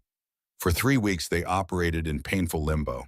Cornerstone development projects continued, but the soul of their partnership had dimmed. They communicated through emails and intermediaries, professional and distant. Emma, now recovering at home, repeatedly asked when Olivia would visit, her questions growing more difficult to deflect as days passed.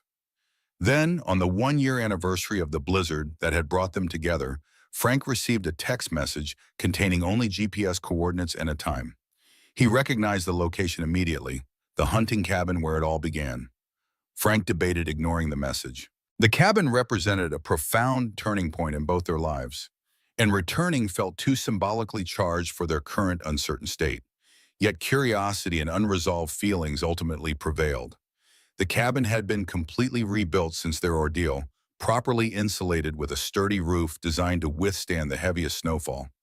As Frank parked beside the familiar structure, he noticed Olivia's car already there, smoke curling from the chimney against the winter sky. She opened the door before he could knock. Gone were both the power suits of Sterling Financial and the casual attire of their early partnership days.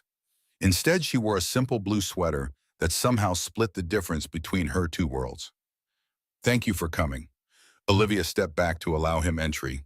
The cabin interior had been transformed, warm, welcoming, properly furnished. A fire crackled in a new stone fireplace where their makeshift wood stove had once stood. Frank remained by the door, unwilling to move deeper into shared memories. Why are we here, Olivia? Because this is where I found myself, where we found each other. She gestured toward two chairs positioned before the fire. And because I need you to understand what I've been struggling with. Reluctantly, Frank took the offered seat, maintaining emotional distance even as physical proximity stirred feelings he'd been trying to suppress. Olivia didn't immediately speak. Instead, she handed him a thick folder containing legal documents. As Frank skimmed the contents, confusion gave way to disbelief. The papers detailed the transfer of Sterling Financial's remaining riverfront properties to a community land trust with permanent protections ensuring they could never be developed into high-end commercial spaces. You're giving away prime real estate worth millions. Frank looked up, searching her face for explanation. Waybar, because holding on to it meant being tethered to my father's vision, to a legacy built on displacing people like your grandfather. Olivia's eyes reflected the dancing flames. I've spent the past 3 weeks dismantling the last of his empire, converting assets to philanthropic foundations, settling old scores he created. And Sterling Financial approved this? They had no choice. I still controlled the majority shares. A trace of the corporate strategist flickered in her smile. My final act as majority shareholder was establishing the trust with ironclad terms they can't overturn. Frank shook his head, still processing. That doesn't explain your disappearance, the way you pulled back from everything we were building. I needed to be certain. Olivia moved from her chair to kneel beside us, intimate but not touching.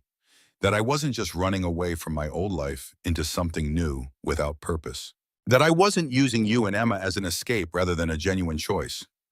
And what did you decide? Frank's voice remained carefully neutral despite his racing heart. That sometimes you have to lose everything to discover what truly matters. Olivia finally reached for his hand, her fingers cool against his palm. When I leveraged my old connections to help Emma, I thought it meant I was still attached to that world. But I realized it wasn't about the power, it was about using whatever tools I had to protect someone I've come to love. The word hung between them, honest and vulnerable. Frank studied her face, searching for any trace of the corporate mask she'd worn for decades. He found only Olivia, complicated, evolving, authentically present. I love Emma, she continued, her voice gaining strength. And I love you, Frank Miller. Not because you saved me in a storm, but because you showed me a different way to measure a life well lived. Frank's free hand moved to cup her cheek, the gesture more eloquent than words. When he finally spoke, his voice carried the weight of hard-earned wisdom. Loss teaches us what matters. Jennifer taught me that. But it took you to remind me that life continues, that hearts can heal and expand in ways we never imagined. Their first kiss came naturally, neither rushed nor hesitant, but with the certainty of a choice long considered and deliberately made. When they separated, the air between them felt charged with possibility rather than the tension of their recent estrangement. Does this mean you'll finally come see Emma? Frank smiled, lightness returning to his voice. She's been asking about you every day. Tomorrow, Olivia promised. First, there's something else I need to show you. She retrieved another document from her bag, this one bearing the Cornerstone Development logo they'd designed together. It outlined plans for an expanded company with dedicated divisions for historical preservation, affordable housing development, and community space revitalization. I've secured ethical investors who share our vision, lined up 5 potential projects across the city, and identified grant opportunities for the community center expansions. Olivia's eyes sparkled with renewed passion. If you're willing to give me another chance. Frank studied the plans, recognizing the perfect blend of his practical approach to construction and her strategic business acumen. Partners then? For real this time? Partners in every sense of the word. Olivia's meaning was unmistakable. If that's what you want too. Frank's answer came not in words but in action as he pulled her close again, the future unfolding before them like blueprints for a structure built to withstand any storm. 6 months later, Frank's construction team broke ground on their most ambitious project yet, a mixed-use development on the riverfront that preserved the historic Miller construction buildings while creating new housing, public spaces, and small business incubators. The architecture seamlessly blended old and new, respecting the area's industrial heritage while looking toward its future. Emma, her arm finally free of its key, ceremonially turned the first shovel of dirt alongside Olivia and Frank. Tom Blackwell, the mountain rescuer who had found them during the blizzard, attended as an honored guest, having become a close friend and occasional consultant on Cornerstone's rural projects. "I never imagined a year ago that nearly freezing to death would lead to all this," Tom joked during the reception that followed. "You two are living proof that sometimes the universe has weird ways of bringing the right people together." As evening fell, Frank found Olivia standing alone at the riverfront, watching the sunset paint the water in shades of gold and crimson. The moment felt both ordinary and profound, a quiet acknowledgement of how far they'd come from adversaries to allies to something much deeper. "Happy?" Frank asked, slipping his arm around her waist. Olivia leaned into him, her corporate armor long discarded for something more authentic. "More than I knew was possible." She turned slightly to face him. "Your father and grandfather would be proud of what we're building here." "And your father?" Frank asked gently, knowing the complicated grief she still carried for the man who had shaped her through both presence and absence. He wouldn't understand it. Olivia's honesty had become one of the things Frank treasured most. "But that's okay. I'm not building this for his approval anymore." As darkness settled over the river, they walked hand in hand toward the parking lot where Emma waited patiently in Frank's truck, sketching design ideas for her room in the home they would soon share as a family. The journey from that storm-battered cabin to this moment had been neither straight nor easy, but its winding path had led them precisely where they needed to be. "Remember when you asked if you could slip under my blanket?" Frank's voice carried quiet amusement as they reached the truck. Olivia's laughter rose warm in the evening air. "Best request I ever made." "And the best one I ever granted," Frank replied, pressing a kiss to her forehead. "Though I think technically it was my blanket." "Details," Olivia murmured, leaning into his embrace. "The important thing is we've been sharing ever since." In the truck's cab, Emma looked up from her drawing, her face illuminated by the interior light. "Are we going home now?" "Yes, sweetheart," Frank answered, exchanging a meaningful glance with Olivia. "We're all going home."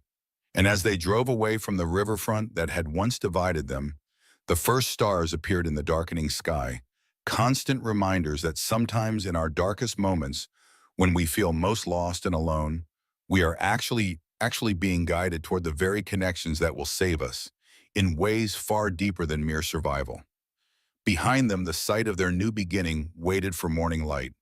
Ground broken, foundation yet to be laid, the promise of something lasting taking shape from what once seemed broken beyond repair. Like the riverfront itself, they had weathered storms, endured damage, and emerged transformed, not by erasing the past, but by building thoughtfully upon it, preserving what mattered while creating space for what could be.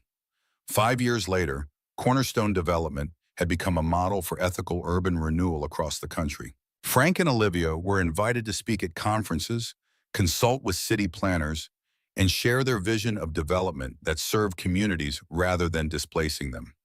Their approach, combining practical construction expertise with strategic business acumen and genuine community engagement, had proven both profitable and profoundly impactful. Emma grew into a confident teenager who combined her father's practical skills with Olivia's business acumen. By the time she was 16, she was already designing her own small renovation projects and talking about studying sustainable architecture in college. On cold winter nights, when snow blanketed the city in hushed white, Frank and Olivia would sometimes sit by their fireplace and remember the night that had changed everything. How close they had come to losing each other before they'd even had a chance to meet. How a single decision to stop, to help, to care had altered the course of both their lives. "Do you ever regret it?" Olivia asked once. "Pulling over that night? You could have driven past, stayed safe and warm." Frank considered the question seriously. "I've regretted many things in my life," he said finally, "but never an act of kindness. Those are the only choices I'm absolutely certain of." Their story spread beyond their small community, touching hearts and inspiring others to reach across the divisions that separate us. It reminded people that sometimes in our darkest moments, the hand that pulls us back from the edge might belong to someone we least expect. On the 10th anniversary of the blizzard, they published a book about their experience and the community development model they'd created. The proceeds established a foundation to help other cities implement similar programs. At the book launch, a young reporter asked what message they hoped readers would take from their story. Olivia looked at Frank, at the lines that a decade of laughter and shared purpose had etched around his eyes, at the hand that still reached for hers instinctively in moments both difficult and joyful. That we're all just one connection away from transformation, she said. That the walls we build between ourselves and others, of class, of background, of assumption, are more fragile than we think. One act of genuine humanity can shatter them completely. Frank nodded, squeezing her hand, and that sometimes what looks like the worst night of your life might actually be the beginning of your best days. That evening, as they walked home through gently falling snow, Frank pulled Olivia close and whispered, "Remember when you asked if you could slip under my blanket?" She laughed, the sound bright in the winter air. "Best request I ever made. Best request I ever granted," he replied, kissing her forehead. "Though I think technically it was my blanket." "Details," Olivia murmured, leaning into his embrace. "The important thing is we've been sharing ever since. If this story of two frozen hearts finding unexpected warmth moved you, remember that acts of kindness can transform lives in ways we never imagine. Share it with someone who needs to be reminded that second chances and new beginnings are always possible, even in the coldest storms. Because sometimes the most beautiful journeys begin in the most unlikely places, like a ruthless blizzard, a wrecked SUV, and a single whispered request that changed everything."